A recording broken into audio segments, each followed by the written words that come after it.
শিকল দিয়া জাহান্নামকে বেঁধে রাখা হবে। 70,000 শিকল দিয়া, প্রত্যেকটা আংটার মধ্যে এক একটা ফেরেশতা ধরবে।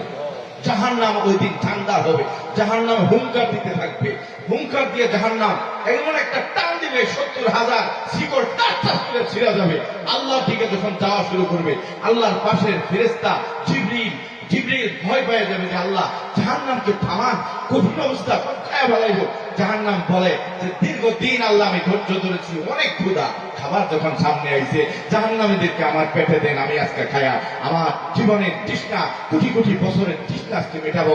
হুঙ্কার দিতে থাকবে, জাহান্নামের আওয়াজে ছুটে ফেরেশতা যে আজরাইল আপনার আমার জান কবজ করে, হে ভয় পেয়ে যাবে, জিবরিল ভয় পেয়ে যাবে। জিবরিল মাটিতে বৈশা খবর দিতে থাকবে আর বলবে আল্লাহ সাল্লিম সাল্লিম, থামান আপনি। সেই কঠিন মুহূর্তে মিয়া ওই দিন এমন অবস্থা হবে, এই যে দেখেন না, যে জায়গায় আপনি জিকির করেছেন, যে জায়গায় আপনার গাছ ছিল, যে জায়গায় জীবজন্তু ছিল, মাটি ছিল, কেন তিনি আলিয়াউমা নাস্তিমু আলা আফওয়াহিহিম ওয়া তুকাল্লিমুনা আইদিহিম, আল্লাহ বলে এমন একদিন আসবে বান্দা মুখে তালা দেওয়া হবে, অনেক মিথ্যা কথা বলতে পারবে না, হাত সাক্ষী দেবে, হাত সাক্ষী দেবে যে পা দিয়া মাহফিলে আপনি আসছেন, এটা সাক্ষী দেবে কিয়ামতের ময়দান।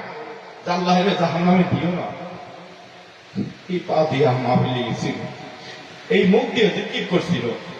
হ্যাঁ, এই জন্য আমার পীরে বলছে যেখানে যাবেন জোরে জোরে জিকির করবেন, ওই জায়গা কিয়ামতের দিন আপনার পক্ষে সাক্ষী দিবে। ওই দিন তো বিপদের দিন কোনো মানুষ কেউ আসবে না, দেখেন না, দুনিয়াতেই তো বিপদে পড়লে কাউরি পাওয়া যায় না, আর সেখানে কি পাওয়া যাবে? সেদিন আল্লাহ রসুল ছাড়া আর কেউ আপন হবে না। এজন্য আমার পীরে বলছে যেখানে যাবেন জোরে জোরে জিকির করবেন, ওই জায়গা, ওই গাছপালা, ওই এলাকা আপনার পক্ষে কিয়ামতের দিন সাক্ষী দিবে।